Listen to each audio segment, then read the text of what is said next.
4. 120. 1 and a 2 and a 3 and a 4 and a 150. 1, 2. Eventually it might be going too fast to keep the ghost drums going. Just be very, very careful if that happens to you. Make sure that it feels very, very good and you're confident in the rhythm and how it sounds and feels before you move on. Play with Guitar Pro as much as you have to feel confident with this. 1, 2, 1 and a 2 and a 3 and a 4 and a 1.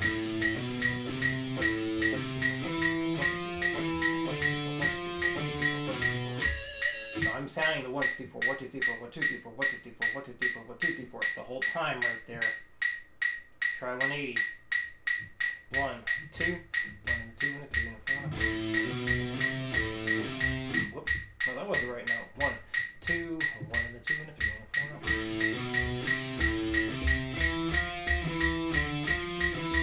Nope.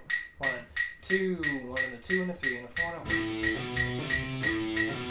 1, 2, 4. 1 and a 2 and a 3 and a 4 and a 1 and a 2 and a 3 and a 4 and a 1.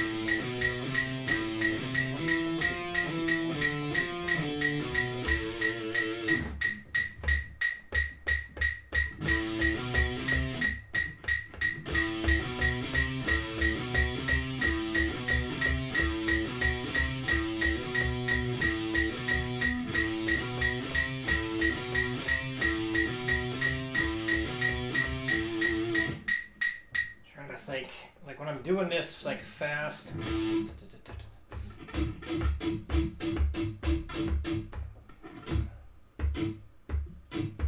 4, 1, 2, 3, 4, 1, 2, 3, 4.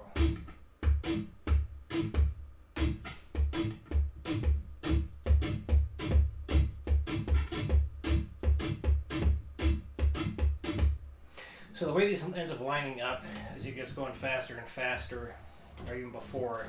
Another way of looking at this, or thinking about it, and to like really play this thing fast, you kind of have to feel these things out as like the tube brain thing, kind of like you said.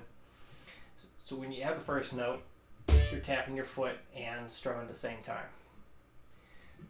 That next note comes right after the second foot tap.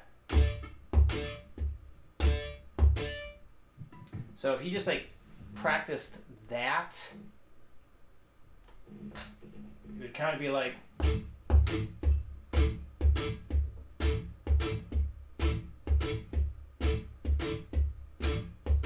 technically I'm doing it like this. I'm adding another beat there.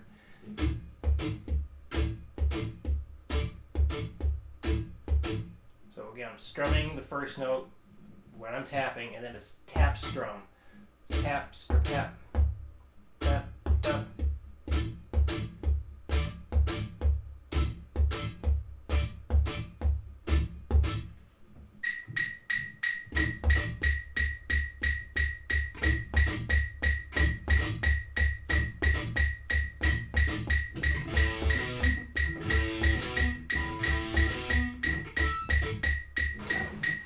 So the next part,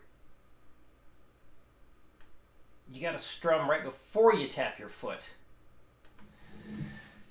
So, like in my head, this all makes sense, and when I say it makes sense to me, I'm just concerned I'm making it more confusing than it needs to be.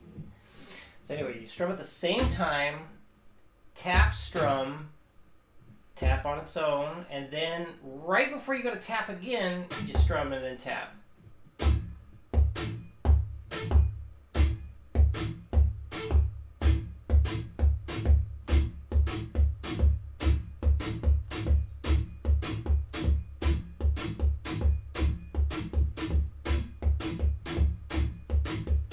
So that could be something you practice. It's like a supplemental thing here.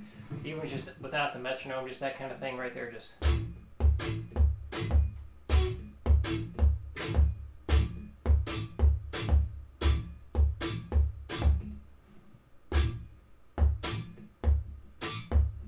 One, two, three, four. 1, 2, 3, 4. 1, 2, 3, 4. 1, 2, 3, 4. 1, 2, 3, 4. 1, 2, 3, 4.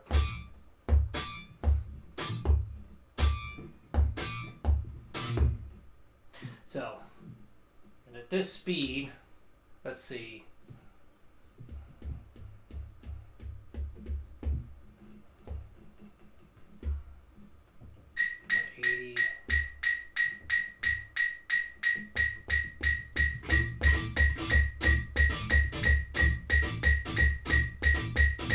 That's what it would be right there.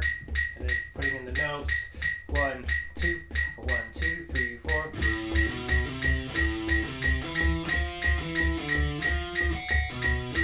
Definitely way harder to keep track of because now you got to think about how you're what notes you're hitting. So something you could do is like maybe just work up one note, like.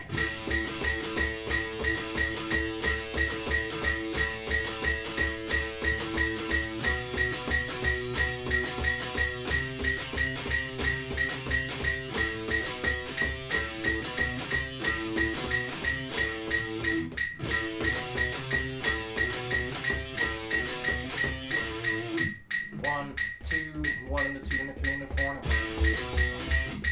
one and the two and the three and the four and a one and the two and the three and the four and a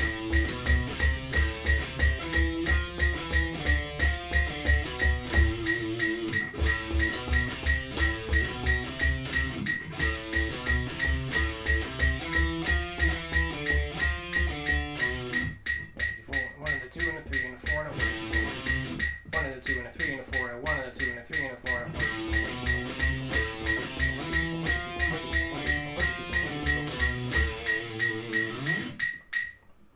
just saying the 1, 2, 3, 4, 1, 2, 3, 4, 1, 2, 3, 4 for me really helps lock in the note changes there. Now if it was just like a chord,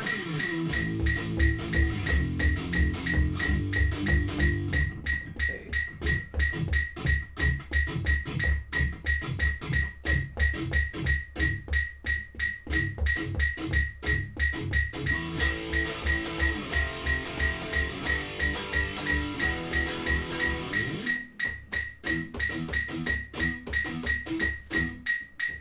just doing chords is a lot easier than changing notes all the time.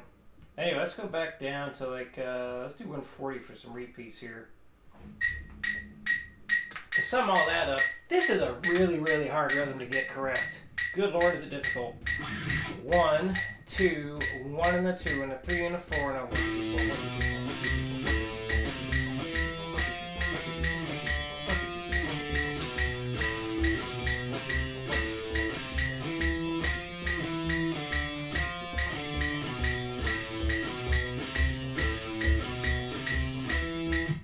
Wrong notes, and a 2 and a 3 and a 4 and a 1.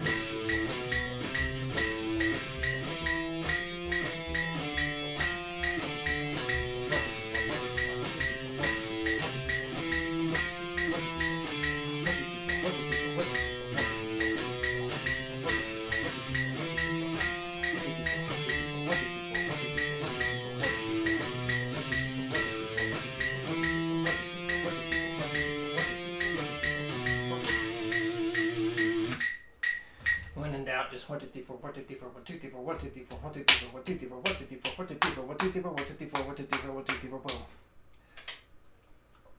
On to the easy stuff.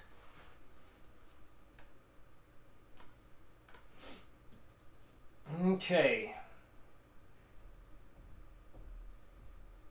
60. 1, 2, 3, 4.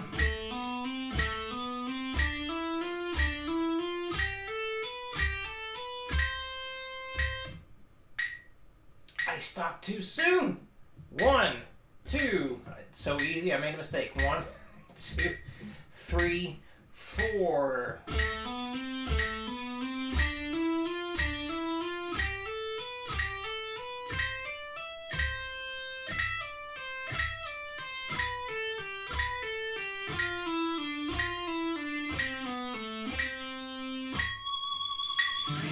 One 20, 1, 2, 3, and 4. No.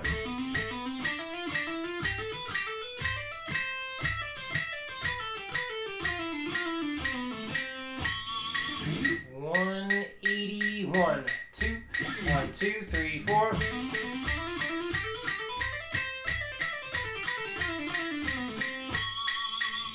240. 1, 2, 1, 2, 3, 4. Sorry, I did something wrong. 1, 2, 1, 2, 3, 4.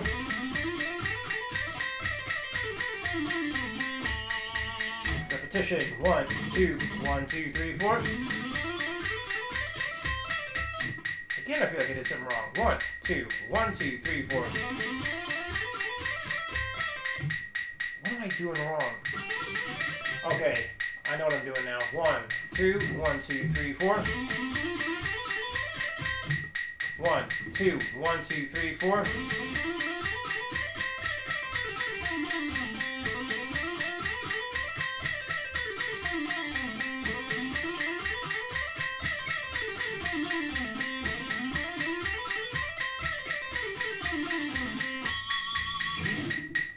Can I do it at 3? 1, 2, 1, 2, 3, 4. 1, 2, 1, 2, 3, 4.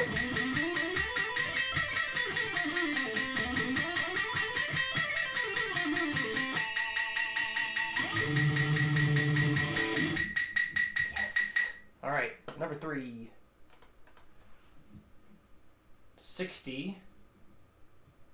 1, 2, 3, and a 4, and a...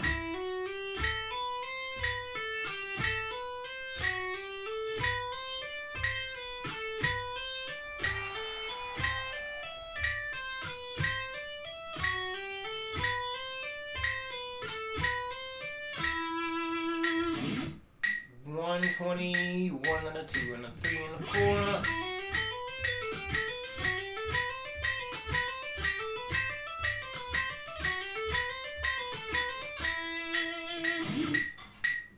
One 80, 1, 2, 1, 2, 3, 4.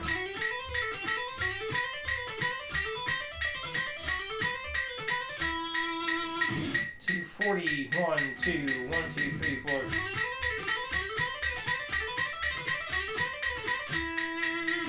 This is more challenging than the other one. Repeats. 1, 2, 1, 2, 3, 4. No, 1, 2, 1, 2, 3, 4.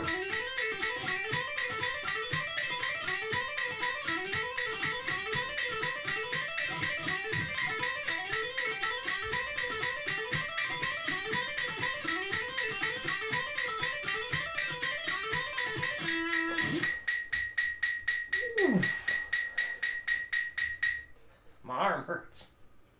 Ah. Oh man, I get stiff. Stiff. Goodness. No repeat. Can I do 260?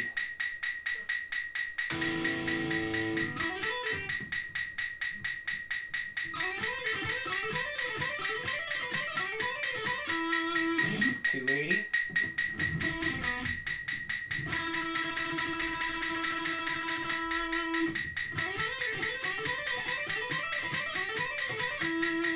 $300.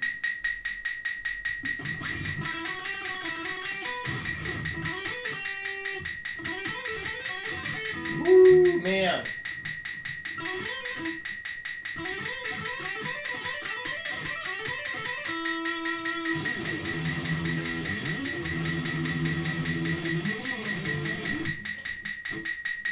$20? Why did my voice crack?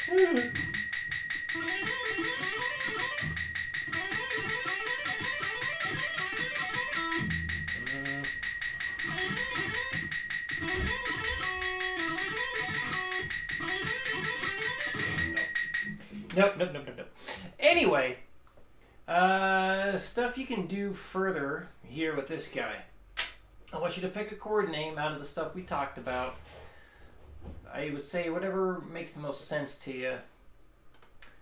Let's see. Yeah, you know what? I needed to add something there. If you could do this for me, for us, this would be good. So right here, I mean, yeah, this just looks going to be a mess. Like, because, yeah, if we do this and we're going to be very specific, it needs to be over F. So I'm just going to say this. We're going to...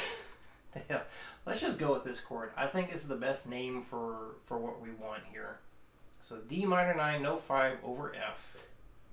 There was another one that Guitar Pro brought up that made sense. I think it was D7 sus2 over F.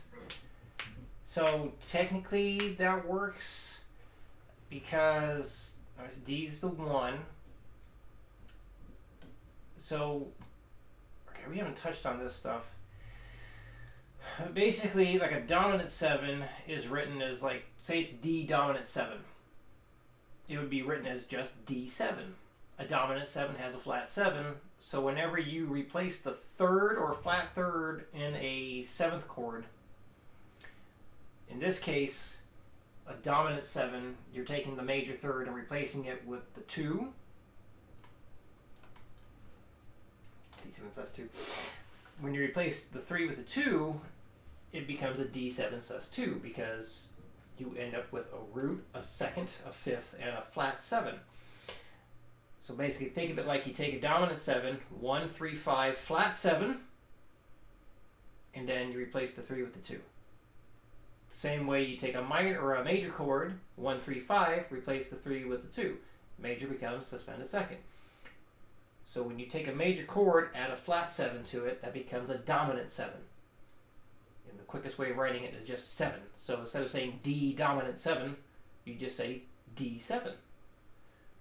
So when you have a D7 and then you change out the 3 for the 2, like a suspended chord, we say D7 sus2. So we have the main intervals there, the 1, the 2, and the flat 7 for the dominant 7 flat 2, or flat 2, dominant 7 2, or just not dominant 7 at all, just 7 sus2.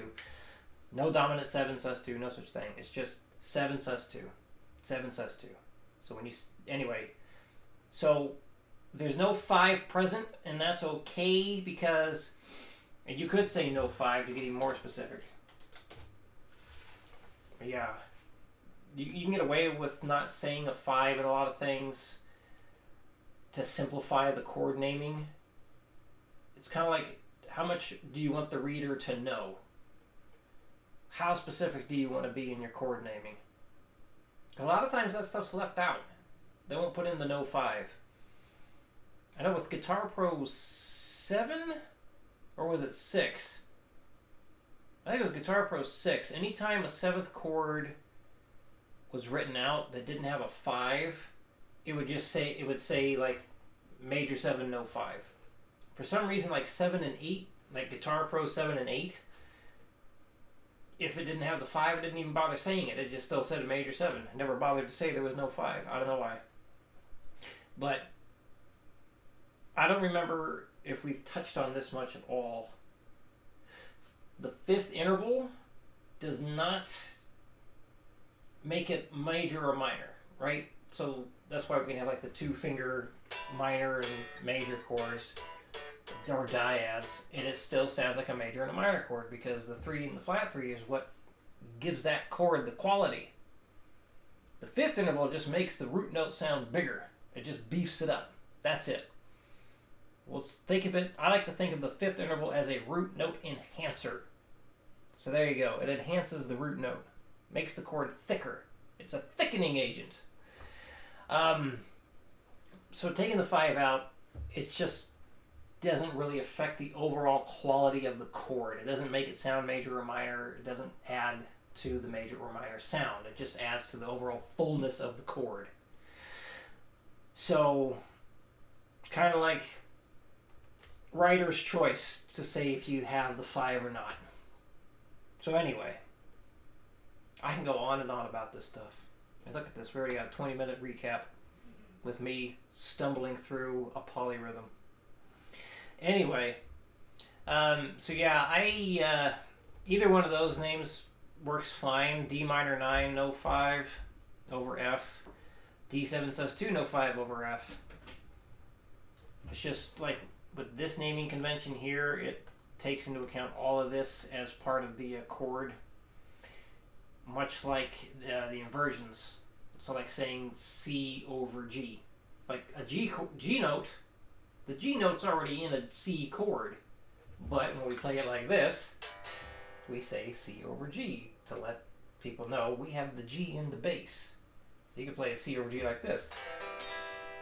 You know, regular C chord, put the G in the bass. It's another way of doing a C over G.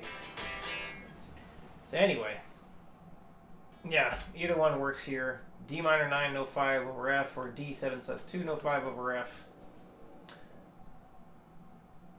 But hell, let's do D minor, no 5 over F.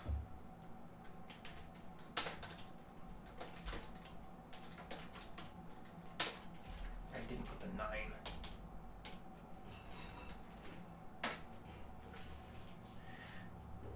Alright, so I'll try and remember to send that, or this update here. The other thing that I want you to do is not name the chord, but just like we did together, and that's write out the notes and write out what the interval would be. So, you know, write down, you know, just kind of in order as you did, or like we did earlier, and then, you know, say that this, the highlighted note there is the 1. And then, okay, if that's the 1, what interval is that? What interval is that? And that one. And then say that note is the 1, and say what those intervals are, and so on. So that could be the theory homework this week for now. I want you to write out what those 4 notes are, and then write out what the intervals are. If that's the 1, then what are those intervals? If this is the 1, what are the other intervals? If that's the 1, what are those intervals, and so on. And then let's see what we can put together to make an easy to use, easy to understand chord name. Because there's all kinds of ways we can name this stuff. We want to try and find the most simple one possible. Because we want to try and make this as easy as we can. Even though it may be really freaking complicated and confusing for a little bit. Anyway, hopefully all that helps and I didn't confuse you too much. Any questions, let me know. I will see you again next week.